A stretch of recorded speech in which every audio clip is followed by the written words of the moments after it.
As if one Malvika wasn't enough to do this pod, we have two Malvikas here. Hi Malvika, welcome to Lost the Plot.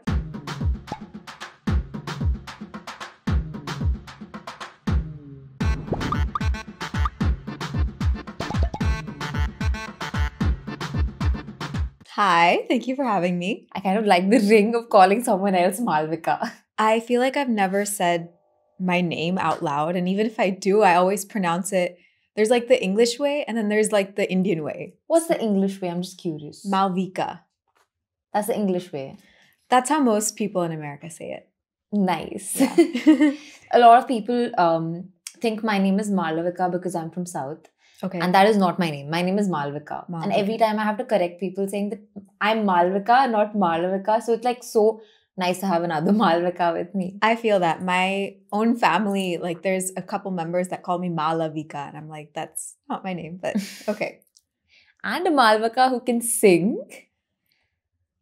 Who can make music, yes. I feel like I resonate with the term artist a little bit more. When people call me like a singer, songwriter, I'm like, definitely songwriter. Singer, yes, but I feel like it's more just like, I feel like I'm a vibe curator, if that makes sense. I don't know. That's like a very nice term. Yeah. I don't know. I feel like there's a lot of terms that I resonate with just because like, I feel like I do a lot of different creative things. So yeah. I'm just going to jump right in and ask you that you've been a creator. You've been essentially an influencer. Yeah. Where did the shift come from?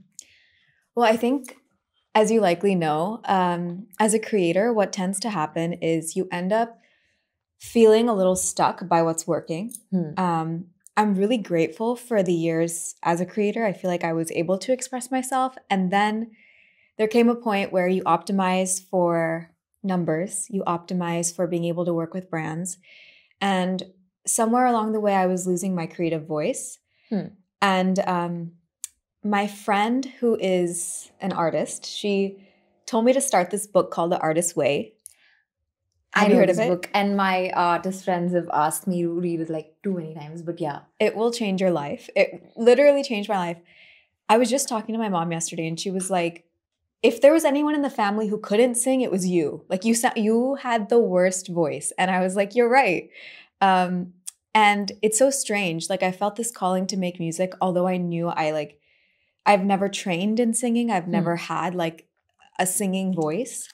But I was like, okay, I have musical sense. I have good taste. And I trust my creative direction capabilities when it comes to like anything really, like planning a party, putting together an outfit.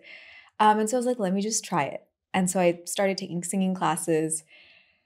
I reached out to a bunch of people in the music industry via DM. So thank you, Instagram. And made my first song. And since then, I've not looked back.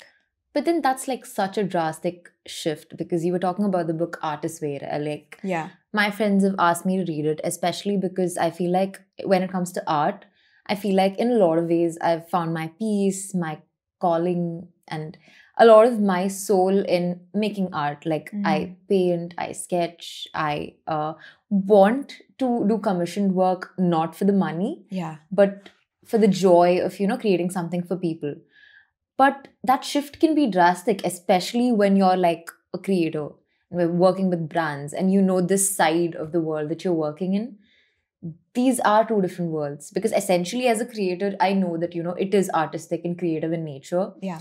But there's also so much that goes on which is not artistic in ways, which is a lot of logical planning and like all of that. Yes. So where did that jump come from? Or like, yeah, I think when strategy started to outweigh the creativity, and I felt like I was sort of stuck in doing what people wanted and what was performing well and all of that, I decided I was like, this is my one shot at life. And if I don't do the things that I've always felt passionate about, then I'm going to look back and I'm just going to have regret. And I feel like starting a career in music, I was like, I'm 27. If I don't start, or at that time, 26. I was like, if I don't start it now, can you imagine I'll be like 35 and I will not have done the one thing that I've always had a love for.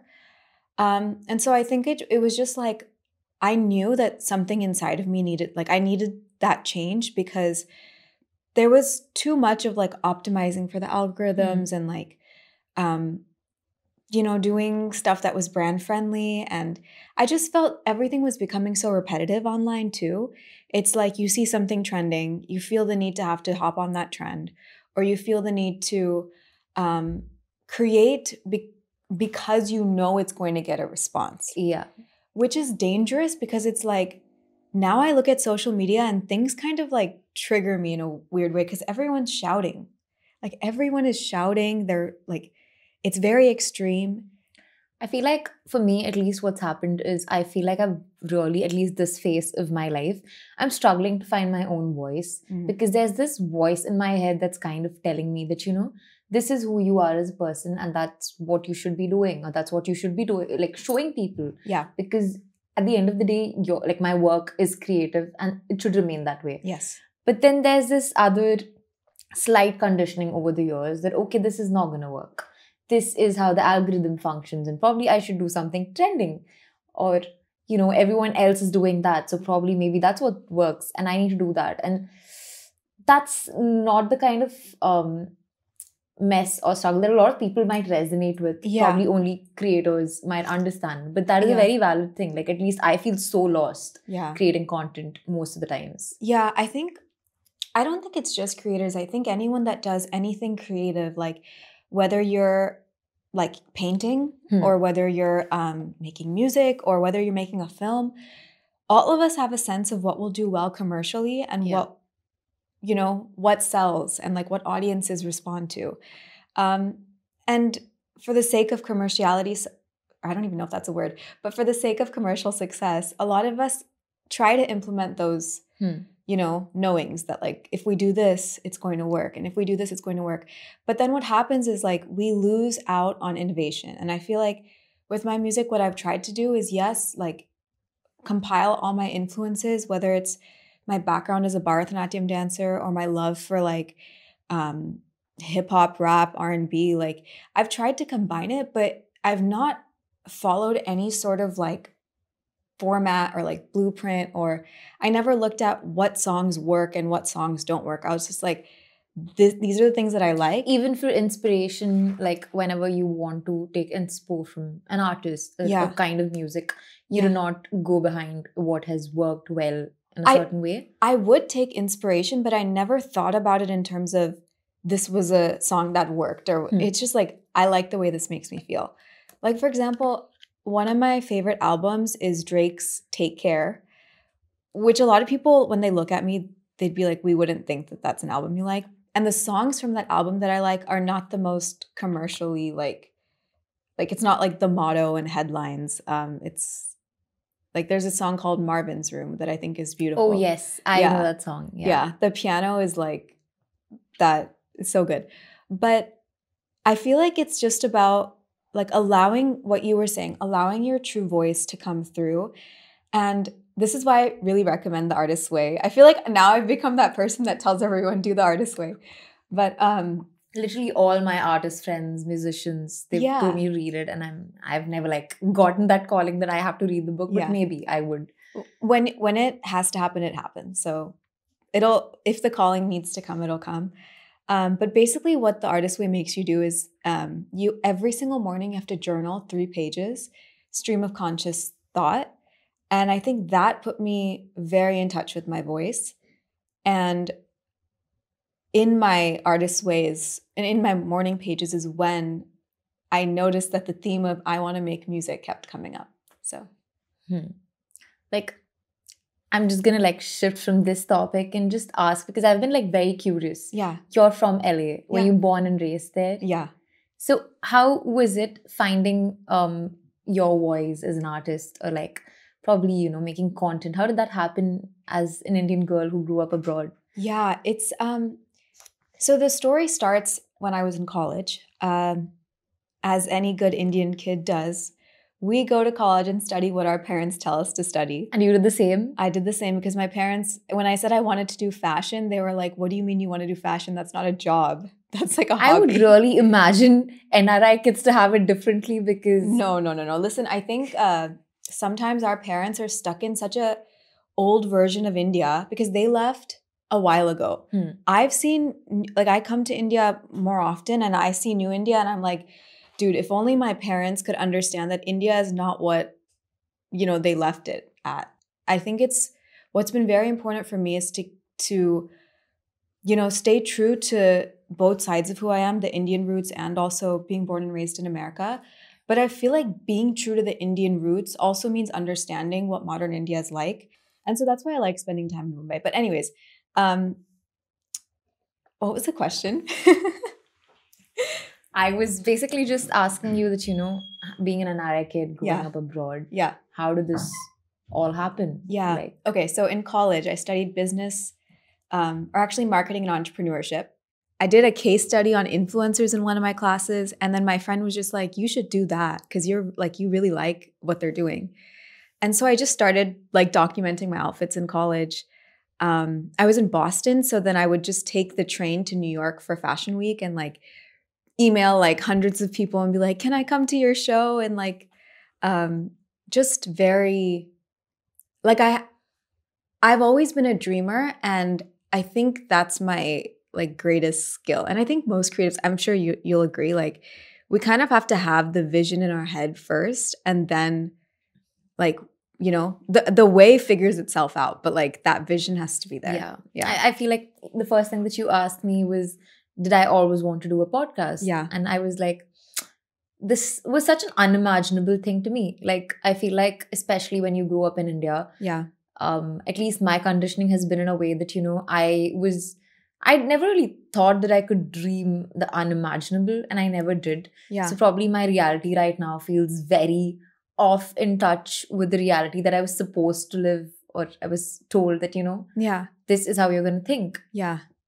Which is why it's so inspiring for me to talk to people who have been dreamers. Yeah. Because I feel like my dreams happened first and then my vision followed later. Oh, like interesting. Now I kind of have a lot of guts to dream big. Okay. Because now I can tell myself that, if this has happened in your life, then you can do better. Because I feel like you're capable of more. If you've not planned this out and if you can make this happen, then imagine if you really, really plan it out. Yeah. And that's how I've like trained myself to think. Yeah. But this is great. No, you're absolutely right about that because it's interesting. Like there's one thing where I do feel like the universe or God or energy or whatever people like to call it, like there is something I feel that is written for us, but then there's also free will and there's also what steps do we take? And like, if we put the energy towards what we want, like we can really make a lot happen. So yeah, I think this is what I've been like kind of getting into is like how much of my life has been like destined and how much of it has been purely just like me working towards something. But I think you're one of the first creative people I've met who's kind of like a dream happened and then I started like being proactive about it. That is a very cool and interesting. Yeah. Because I feel like more than anything, what I have right now is a lot of gratitude. Yeah. And I don't use that word lightly. Like I'm very, very full of it because at times I'm a person who kind of has like, I'm the kind of person who like listen to a lot of sad music. I would dwell over it. Okay. If I'm not okay, I have this tendency of just floating with it. Okay. But when good things are happening in my life, especially when things that I didn't think could happen have happened, I cannot tell myself that, this is your reality and this is normal. No. I somehow found my way of telling myself that even if you're having a rough time and even if whatever you're going through is very, very difficult, you need to fucking be grateful for what you've had in your life that's working in your favor. Yeah.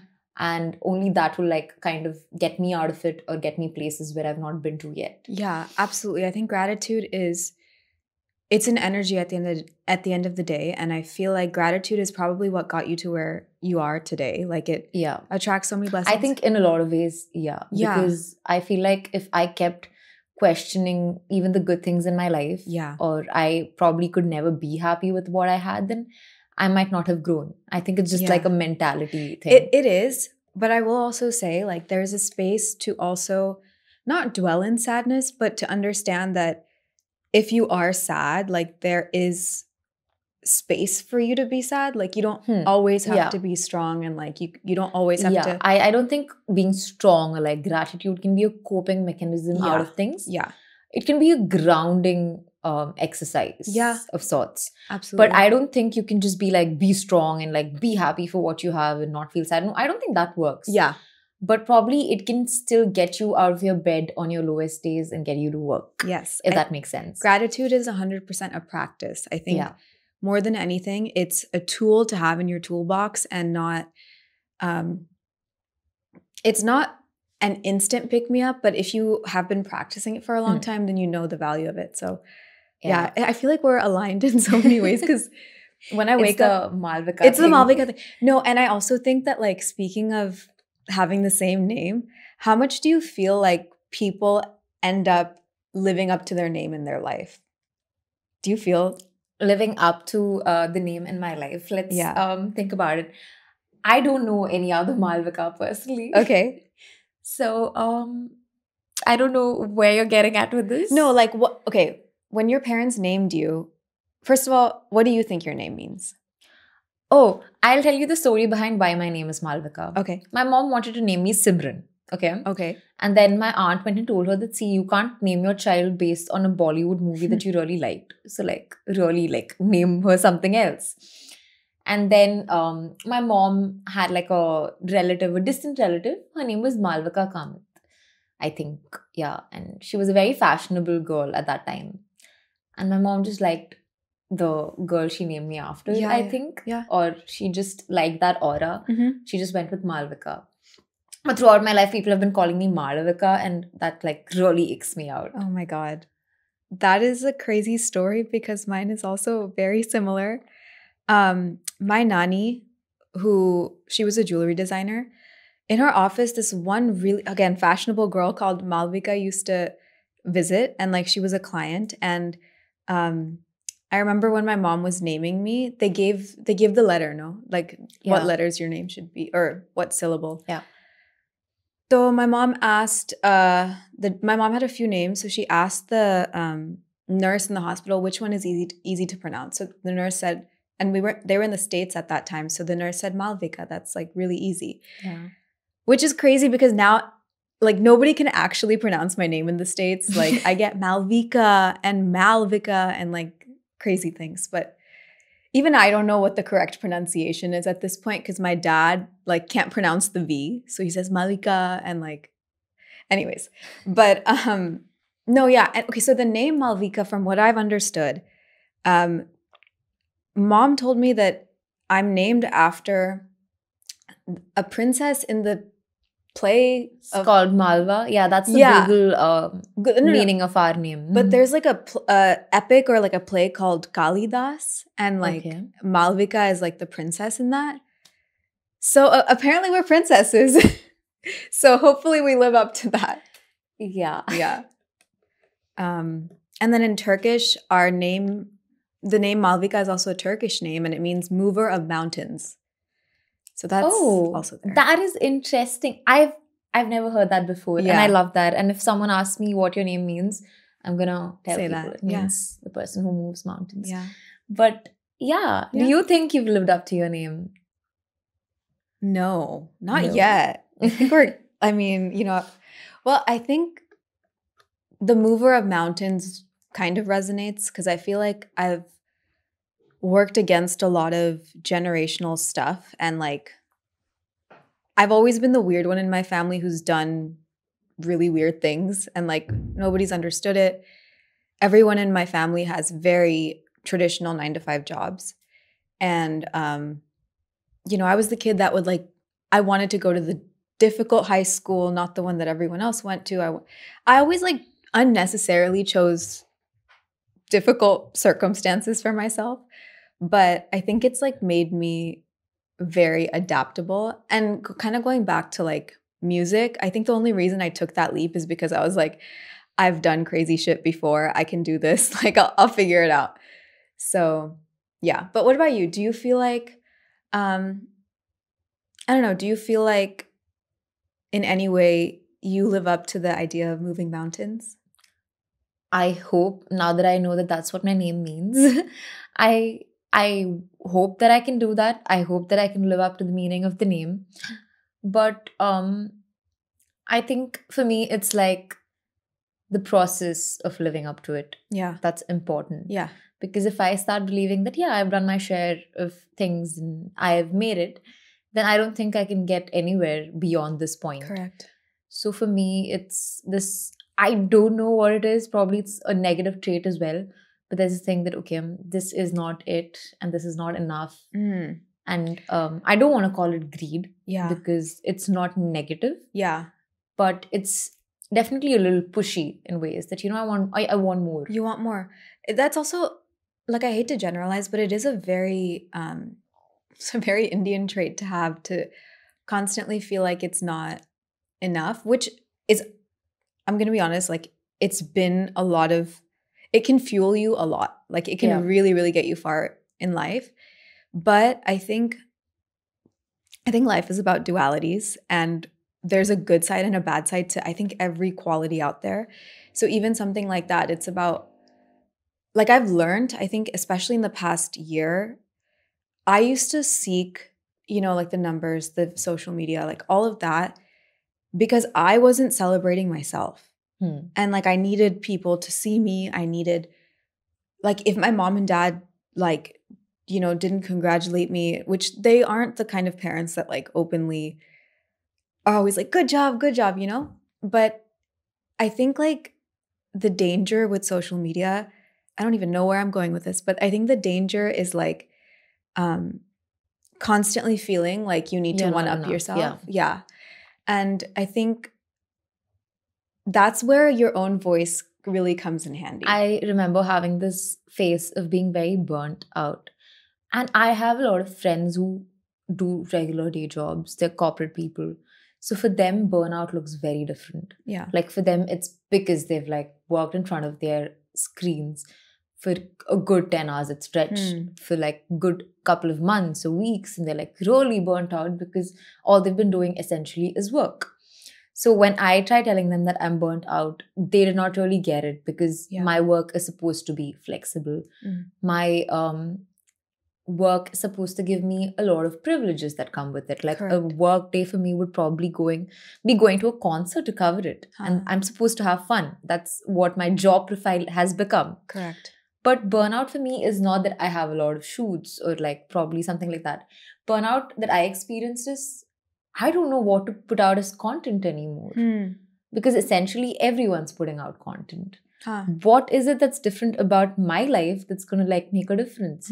And the more I asked myself this question, the more burnt out I felt mentally. Yeah. So it was like coming from my headspace. It's not because I was physically just like working, and that's why I was burnt out. Especially in that phase, I felt like the more work I had, that kind of gave me a break from the burnout. Because that let me function normally than just sit and think about, okay, what do I post? This is not enough. And then I'm comparing myself to people who are creating better content and I'm not able to figure why that's not happening for me. Kya hota hai when you have a like brand work or something to do, that gives you structure. So you feel that, okay, this is simple. I can do it. A, B, C, D, done. As creatives, what we tend to do is our whole lives become our work. So there's no start and stop. And we all, not all, but plenty of us overthink because we are trying to, again, constantly one-up ourselves, constantly do better. And that inability to turn it off is what leads to burnout.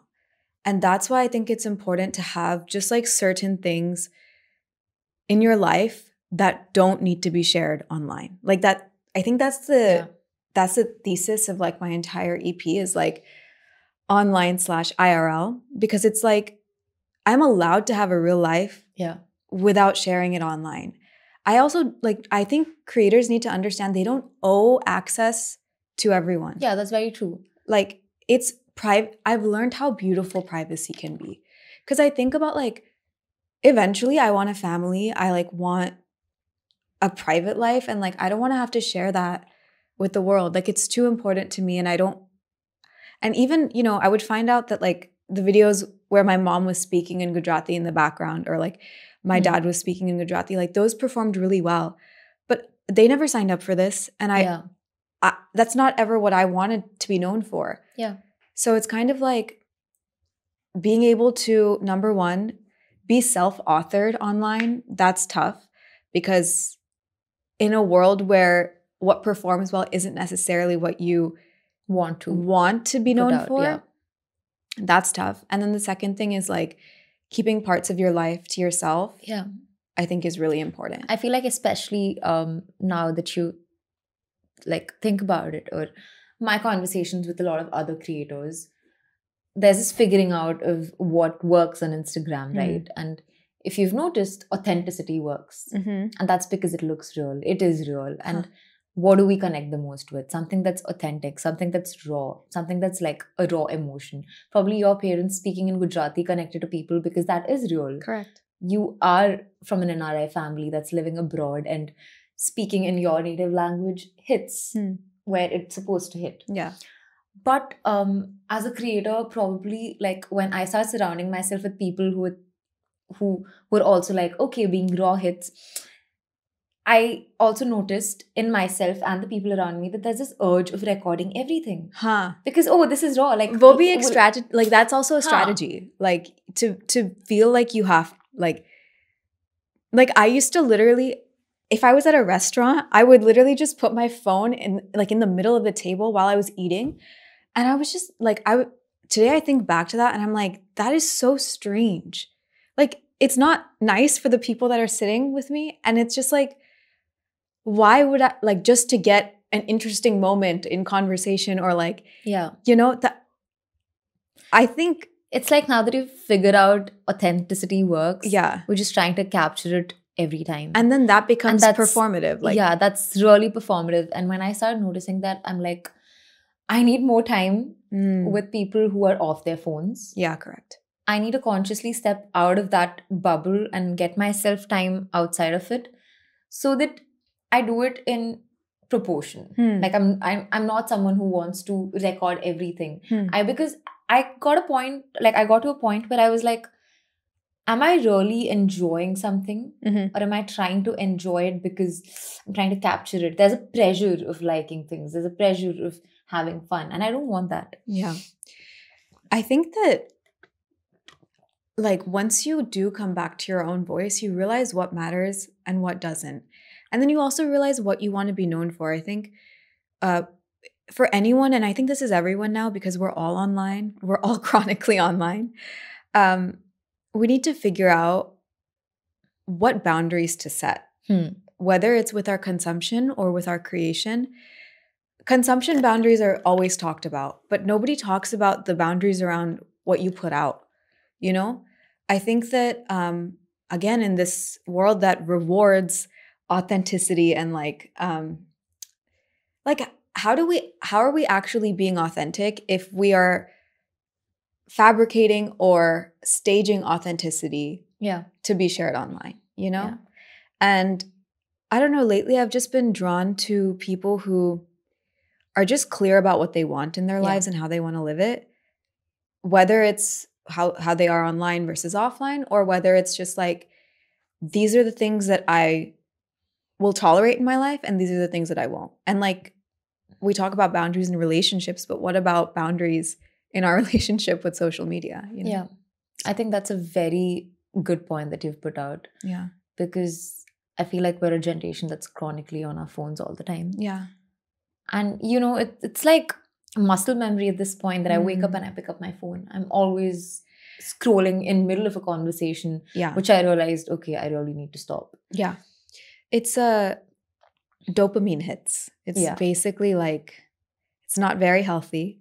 There are much healthier ways to get your dopamine. There are, you know, like go exercise, go listen to music, go make music. Like just, there's so many beautiful things that you can do that don't require you to be online. And I'm not against being online. Listen, it's given us a career. It is such a wonderful tool.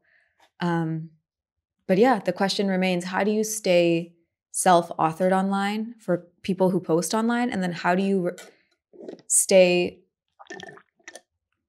I guess, for consumers, it's like, how do you stay, how do you stay calm? Because nowadays, like, you open Instagram and there's a lot of extreme things being shown to you.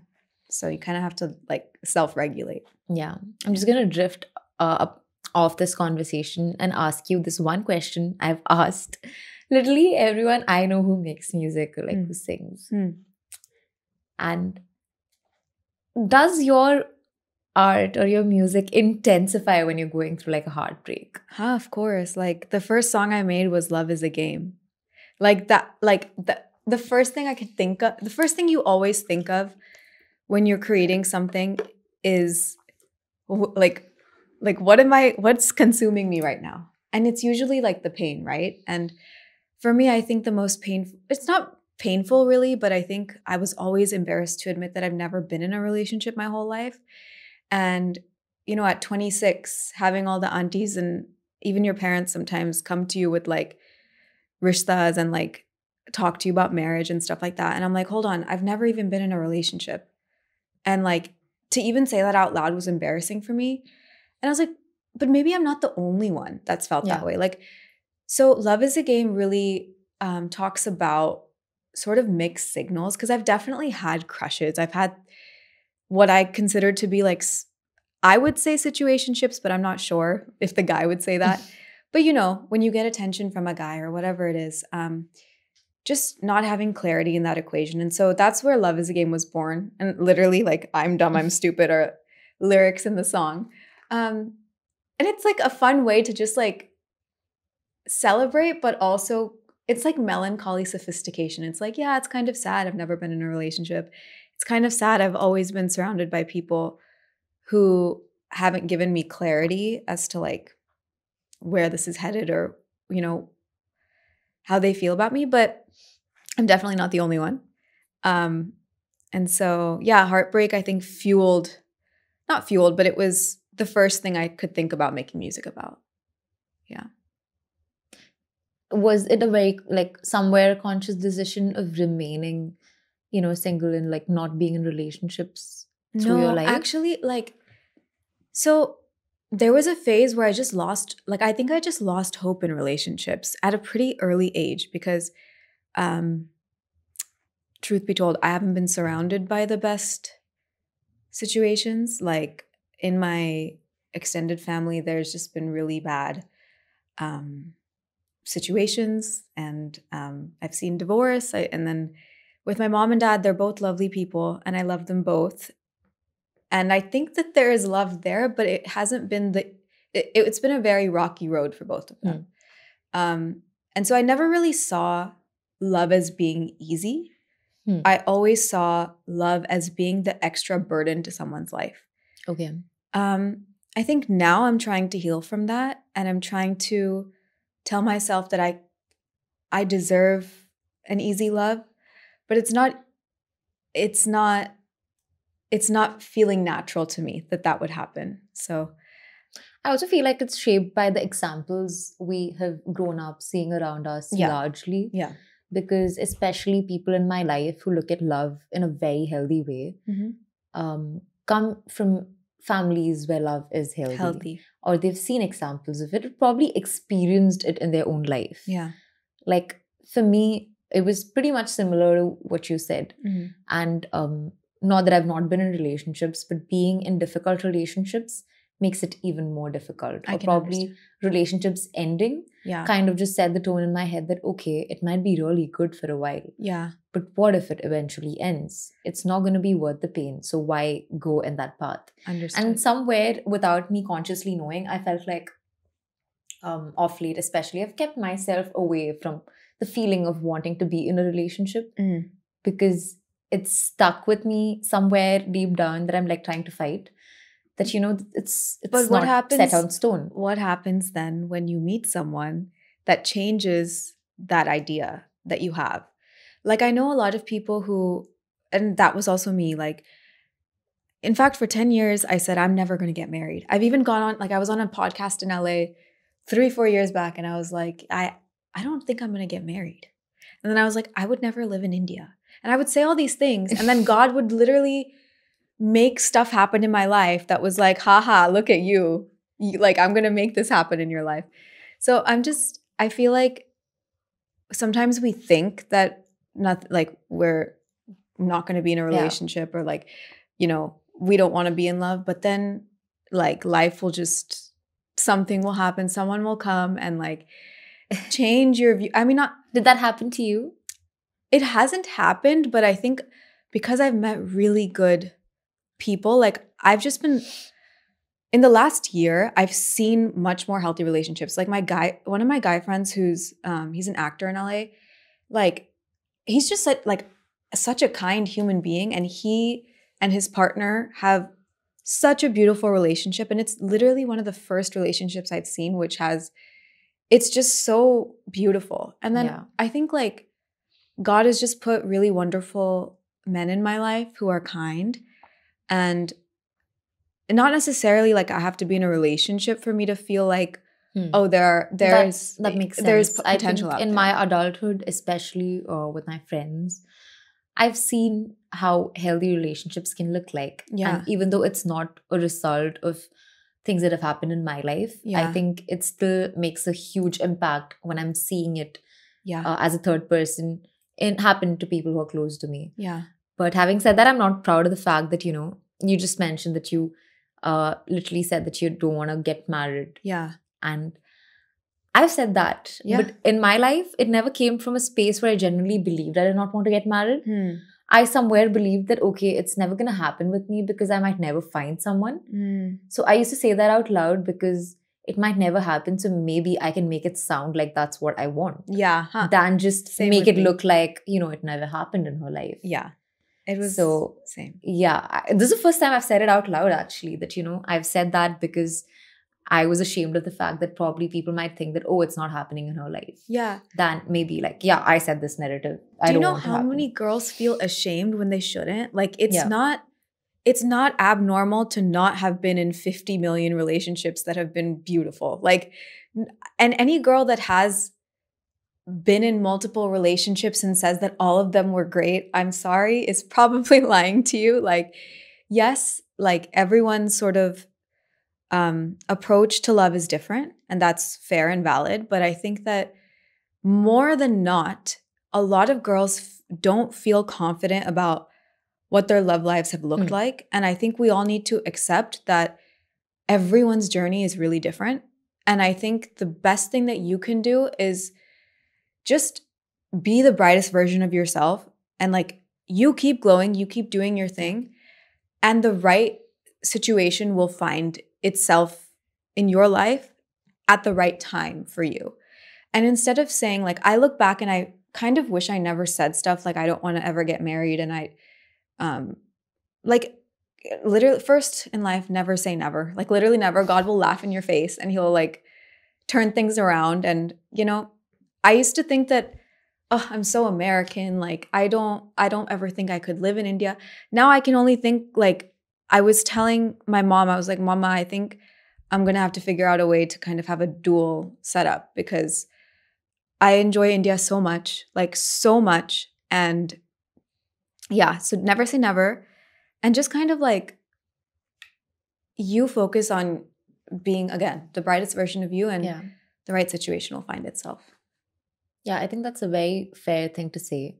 Also, you know, there's this, even for me, this is like something that I've always felt growing up. But then the more after I grew up and like I started talking to different people, I realized that I was wrong all along, is the fact that, you know, I used to think that my NRI cousins, like NRI Indian kids in general, have it easier. They can choose careers that they want to, or they can just live their life and not be answerable to anyone because they don't live in India and around a community that's constantly questioning them. They have it easier. But the more I've spoken to people, I realize that no, it's not the same. Essentially because, like you earlier said, the parents who've shifted abroad come from a mindset that they've held on to while they probably left the country. Yeah. And it can be very confusing. So how have you dealt with the confusion of having a mixed upbringing and then also having to figure out your work that tends you to pull you back to India? I make music. That's how I figured out. So literally the intro track of my EP literally says, I ask myself why I keep losing, why it's confusing. And that extends itself to all the dualities that are in my life, whether it's the fact that I'm Indian American, whether it's the fact that I'm trying to figure out how to live life while having had a career online, living in a digital world, but also being very interested in spirituality. Like, I think that I think that confusion fuels my creativity. There's, I think, a lot of stuff that I feel when I come to India as an Indian American. Number one being, I've never been confident in my Hindi, but I know that it's important for me to like know the language and speak it well. So I think I'm extra cautious now of like wanting to do like the whole NRI community proud and not embarrass myself. So like I've been taking Hindi classes, which I think also just like is great for me in terms of the way I make music, because I want to be able to access all sounds of my culture. So that is cool. But I would like to hear from you, like, what are your thoughts on when an NRI comes here, or when an Indian American, or even like a British Indian, like, I think there are like so many inbuilt narratives that we kind of end up having about NRIs, right? And I come from a family where most of my cousins, like my extended relatives, live abroad. So despite having people from my own family who are not in India, somewhere there's this conditioning that, oh, they have it easier. Oh, they are a certain way. They can just choose good pieces of our culture and leave the rest. I think more than anything, this is something that I'm like consciously trying to unlearn. Because I remember very consciously having this judgment that, yeah, it's easier because for an NRI, they're just picking out good parts of India. They don't have to really live around or with the negative parts of it, like probably being answerable to people in your community, or having to fight with your family on a lot of things or your choices just because you want to live a certain way, just because you live abroad. But that's not true, because more I've spoken to NRIs, I realize that it's definitely not easier. It's just a different set of struggle. I think wo sab hai, like that's there with like family and society and stuff. That's there. It's in India, it's there. It's the, what school did you go to? Are you dating someone from within the community? Like those things are, in fact, in some families over there, even like more of an emphasis is put. Because like I said, a lot of the families are stuck in a very different version of India. I think, in some ways, India is ahead of us in the States, and in some, actually, I don't even want to comment on it's not a race. I think we're just too different.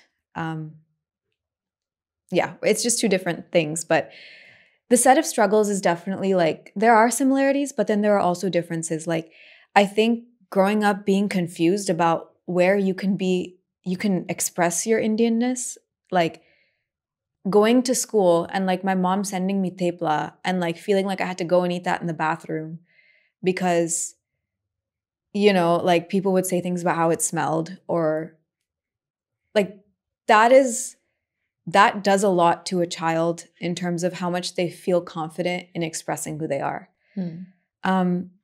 Where I think, you could have experiences like that in India too, but much less. Like, I don't think it questions your identity or makes you feel, where do I belong? I think that can happen. Yeah. I'm assuming that can happen to someone like you who's lived your life entirely abroad, but culturally you're Indian. And then I think there's also so many layers to being Indian American, because my mom put me in Bharatanatyam. She put me, like, she always kept me close to my culture. But then when my brother was born, he's younger than me, he never had an interest in the culture, and he very proudly will say, he's like, I don't want to go to India. I'm good. Like, I don't feel that I'm not Indian, but like, you know, his interest in the culture is not as much. And I don't judge that either, because it's like, to your point, there is also a privilege in being Indian American where you can choose. Yeah. That is also a privilege. But it is also, like I said, every quality in life it's like a double-edged sword. Everything is duality. Like, there's good to that, and then there's also the confusion that comes with that. So, yeah. Yeah. So, as an NRI, who's been coming to Bombay, who's been seeing how things are around here, what are your cultural shocks when you started coming as an adult to India more often? Okay, so I don't know if it's the way that I walk, the way that I breathe. People just stare at you like they give you such a stare, and you're like, I can't tell if I should be like offended or if I should appreciate that you're looking at me. Like, it's just such a weird thing. And like, I'm sitting in the car, and then people on the street literally looking through your window, staring at you. And I'm like, wow, I must just whiff of like NRI, you know, like people must even just look at me and think she's not born and brought up here. So that's definitely a culture shock that I feel very uncomfortable with, like, stares. But other than that, like, nothing in India really shocks me. One thing I've been super mindful of though is not falling into this trap of thinking India's this beautiful glittery thing, which it has become. It's, you know, it's progressed so much, but I know that the life that I get to live when I come to India is not the life of 99.9% of India. And so educating myself on that, every day I'm learning new shocking things, whether it's about India's like education system or stuff like that, where I feel like, you know, there is always room for improvement. And like, I want to educate myself more on stuff that I don't know about India, that because I'm, yes, privileged, I have not had to see that. So yeah, that's where I am right now.